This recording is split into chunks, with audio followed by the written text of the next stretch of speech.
Hello mga katambay! Happy Sunday! Ako ang iyong lingkod, Katambay. So dahil nga po ngayong linggo ay araw ng linggo.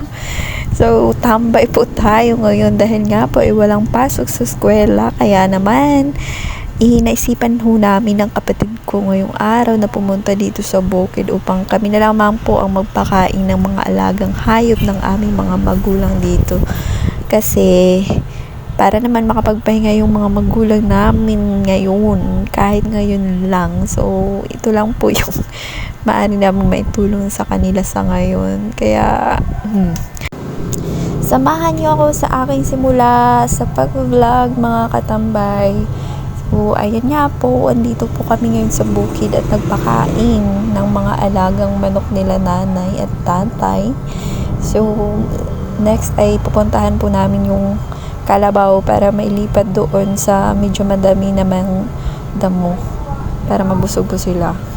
So, ito na nga po, ako papunta na roon. So, yan ay lupain ng aking mga ninuno. Malawak po yan, ayan, kung nakikita nyo ay hindi po yan sa amin. So, ayan nga po, ako pupunta muna doon sa kabilang ibayo upang puntahan yung mag-inang Kalabaw.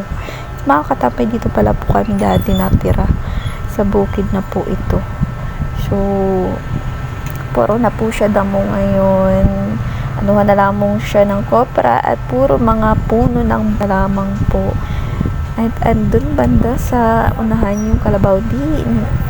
Nangangain po ng damo.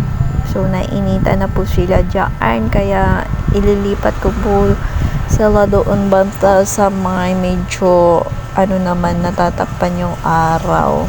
So ayan nga po ay mag-ina. So nung babae po yan, ayan yung anak niya, si Bibi Kalabaw, at kumakain na rin ng damo. Kasi nga po yan naman po talaga yung favorite na food nila. Favorite food nila. So yan yung kapatid ko. Siya yung kasama ko ngayon pumunta dito. So, hindi po siya tambay ngayon. Kasi nga po, nainip din po siya magtambay sa bahay maghapon. Kaya naisipan talaga namin na kami na muna yung pumunta dito mga katambay kahit ngayon lang. Kasi nga po, halos tag-isang buwan po kami. Ako, lalo na ako. Tag-isang buwan ako bago ako makauwi. Kasi nga po, malayong aking tinitirahan kasi nga nag-aaral ako, guys. So ayan ho, ay ililipat na ho namin doon sa ilog yung Kalabaw kasi medyo mataas na po yung araw dyan mga katambay. Kailan nga ba bumaba yung araw mga katambay? So ayan na, naabot ng kapatid ko yung tali para anuhin na, kayaking na yung Kalabaw na pumunta doon sa ilog. So ako ay hindi nasasama doon. At yung isang Kalabaw ay kain pa rin ho siya ng kain ng damo. Ayaw pa rin niya ng magpaawat kahit kinatawag ko na siya dyan.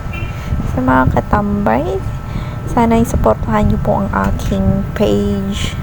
So ito pa lamang po ang aking simula. So hanggang dito na lang muna. Bye-bye!